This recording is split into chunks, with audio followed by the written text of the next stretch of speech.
नमस्कार, स्वागत है आपका वन इंडिया हिंदी में। मैं हूं तलहा। पश्चिम बंगाल की मुख्यमंत्री ममता बनर्जी गोवा का दौरा करने की योजना बना रही हैं, लेकिन ये कोई बीच कनेक्शन नहीं। टीएमसी एक और राज्य में चुनाव लड़ाई की तैयारी कर रही है। टीएमसी इस तटीय राज्य में सत्तारूढ़ बीजेपी से भिड़ने की योजना बना रही है, जहां अगले साल चुनाव होने हैं। मीडिया रिपोर्ट्स के मुताबिक ममता ने एक टीम बनाई है, जिसमें उनके मुख्य कमांडर अभिषेक बनर्जी और प्रशांत किशोर शामिल हैं। सूत्रों ने इस बात की पुष्टि की है कि चुनावी रणनीतिकार प्रशांत किशोर की इंडियन पॉलिटिकल एक्शन कमेटी के 200 लोगों की एक टीम गोवा में टीएमसी के लिए काम कर रही है। राज्य में फरवरी 2022 के आसपास विधानसभा चुनाव होने की उम्मीद है और तृणमूल कांग्रेस अपनी उपस्थिति दर्ज कराने के लिए तैयार है।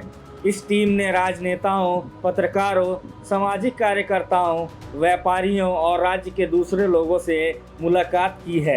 टीएमसी सूत्रों ने कहा है कि पार्टी इस बात का फायदा उठा सकती है कि गोवा में कांग्रेस कमजोर है। उन्होंने कहा कि राज्य में लोगों ने पिछले चुनाव में बीजेपी के खिलाफ मतदान किया था और फिर भी सत्ता में आई। उन्होंने कहा कि तृणमूल कांग्रेस गोवा के लोगों को ये समझाएगी कि बीजेपी को तभी बाहर कर सकते हैं जब वो टीएमसी को वोट दें। इसके अलावा दूसरे दलों के विधायक चुनाव के नतीजों के बाद भी बीजेपी में जा सकते हैं। तृणमूल कांग्रेस गोवा की जनता के सामने बंगाल में हुई अपनी जीत को बताएगी। विधानसभा चुनाव की जीत के बाद से टीएमसी देश भर में इस धारणा को प्रचारित करने की कोशिश कर रही है कि सिर्फ ममता बनर्जी ही बीजेपी के चुनावी रथ को रोक सकती हैं। अभिषेक बनर्जी ने भी जून में महासचिव बनाए जाने के बाद अपनी पार्टी की राष्ट्रीय महत्वाकांक्षाओं के बारे में बात की थी।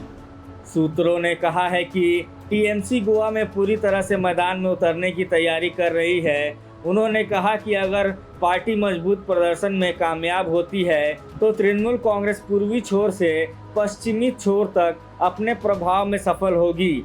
इसके बाद वो खुद को बीजेपी के मुख्य राष्ट्रीय विकल्प के रूप में पेश कर सकती है। इस खबर में फिलहाल इतना ही। देश और दुनिया के ताज़ा तरीन अपडेट्स के लिए बने रहिए वन इंडिया हिंदी के साथ।